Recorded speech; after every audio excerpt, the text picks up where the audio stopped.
Hello guys, it's me Mahin Beo and welcome to my another blog. Guys, একদিনের রাজা হওয়ার জন্য চলে গেলাম আইসিসিবি হেরিটেজ রেস্টুরেন্টে।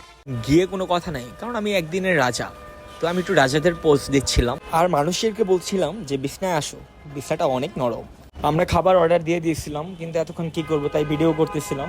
এই যে দেখো, আসলি আসলি মালা পরবেন নাকি? মালা তো আপনারা পরবেন না, আমিই পরি, পুরোই চাক্কাস। তো তারপর চলে গেলাম উপরে।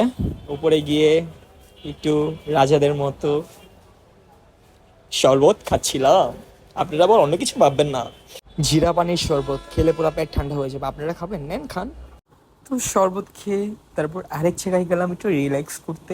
রাজা মানুষ, এক জায়গায় কি মন বসে? তারপর আমার প্রজাদেরকে বললাম, এই যাও, খাবার নিয়ে আসো, আমি এখন খাবো, ডিনার করব। তারপর খাচ্ছিলাম ঝটপট খেয়ে, নিজে নিজের জন্য শাহি পান বানাচ্ছিলাম, কারণ ভরপুর খেয়েছি তো, পান তো খেতেই হয়, তা না হলে তো হজম হবে না। খেয়ে ছট করে চলে আসছিলাম। Bye bye. আর যদি ব্লগটি ভালো লেগে থাকে, লাইক কমেন্ট সাবস্ক্রাইব নাও, আর নোটিফিকেশন বেল আইকনে একটা ক্লিক দিয়ে রাখুন, যেটা আমাদের ভিডিও পাওয়া মাত্র আপনাদের কাছে চলে যায়।